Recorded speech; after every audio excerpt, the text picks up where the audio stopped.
Bolivians clashed with riot police on the streets of La Paz on Tuesday, February 23rd, to demand the repeal of the Andean country's controversial health emergency law. The decree signed into law by President Luis Arce demand has angered health workers and doctors' unions because it bans them from striking during the coronavirus pandemic emergency period and permits the hiring of foreign medical personnel. Bolivian healthcare workers began striking on Friday, February 19th, demanding the emergency law be repealed, claiming it is unconstitutional and restricts the right to protest. Health workers said that during the national strike, they will not suspend care for COVID-19 patients and emergency services. Protests by doctors and nurses are being carried out across the country amid a second wave of coronavirus cases that has pummeled its ailing healthcare system, pushing many hospitals to the brink of collapse. Bolivia has reported more than 243,000 infections and over 11,400 deaths from COVID-19 since the outbreak began. Tiger Woods has been undergoing surgery after suffering multiple leg injuries in a car crash in Los Angeles. The LA County Sheriff's Department said that it responded to a single vehicle rollover accident in which the vehicle sustained major damage.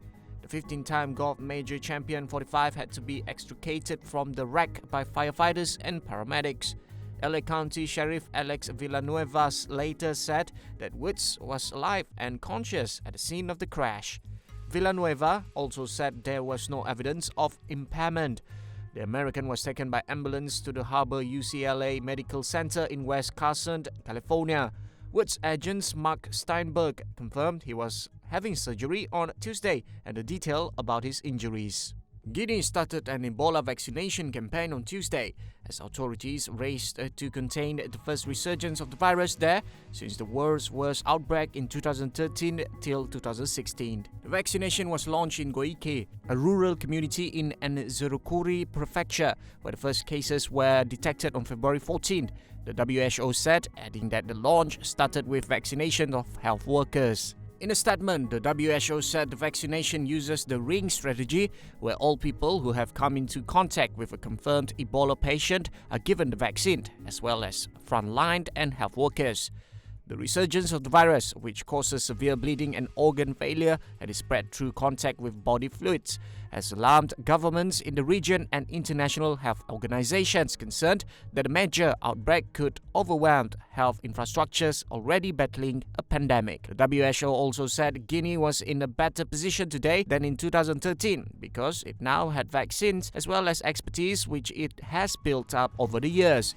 Guinea has recorded 4 confirmed and 4 probable cases, including 5 deaths, in the first resurgence of Ebola since the 2013 till 2016 outbreak that killed 11,300 people in Guinea, Liberia, and Sierra Leone. The WHO said in the statement that genome sequencing is underway in Senegal's Institut Pasteur to identify the strain of the Ebola virus. Police in Pakistan's largest city, Karachi, are deploying an armed rollerblading unit to curb theft and harassment on its teeming street.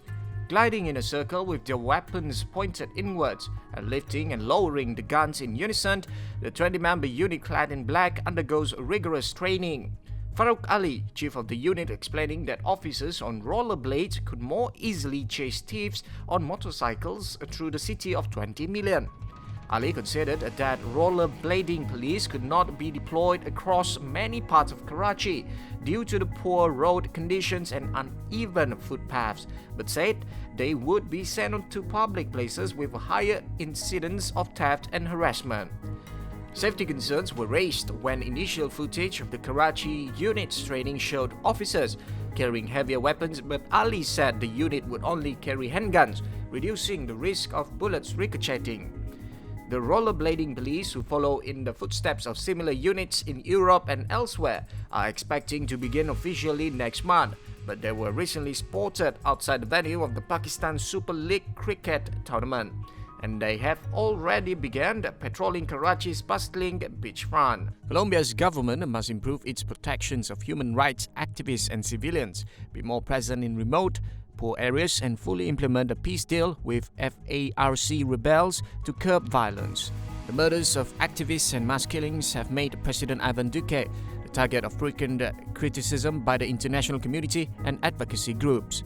His government largely blames the violence on drug trafficking. The UN's Office of the High Commissioner for Human Rights tallied 133 murders of activists and community leaders last year, up 25 from the year before. The government said on Monday it had recorded just 66, but that 63 others were being investigated. The full implementations of a 2016 peace deal with the Revolutionary Armed Forces of Colombia (FARC) rebels, which initially led to a reduction in violence, is a key to stemming the violence. The Colombian government was not immediately available for comment on Tuesday. The 2016 accord saw some 13,000 FARC members demobilized and the group become a legal political party. The government must also dismantle armed groups, including the still active ELN rebels, former FARC fighters who reject the peace deal, and crime gangs run by ex-paramilitaries, which are responsible for killing activists who resist them. The murders of at least 248 FARC ex-combatants since the accord was signed is due to an absence to comprehensive state presence in some region. Before the Commission's mandate expires in November, all of Colombian society, including the military, should contribute to efforts by a Truth Commission created under the deal to clarify events which took place during the half-century conflict. The wife of jailed Mexican drug lord Joaquin El Chapo Guzman has been arrested in the US on suspicions of drug trafficking. Emma Coronel Aspuro, 31, was detained at Dulles International Airport outside Washington, D.C. She is charged with participating in a conspiracy to distribute cocaine, methamphetamine, heroin, and marijuana. Guzman is currently serving a life sentence in New York for drug trafficking and money laundering. The 63-year-old is a former head of the Sinaloa cartel, which officials say was the biggest supplier of drugs to the U.S. Ms. Coronel Aspuro is due to appear in federal court in D.C. via video conference.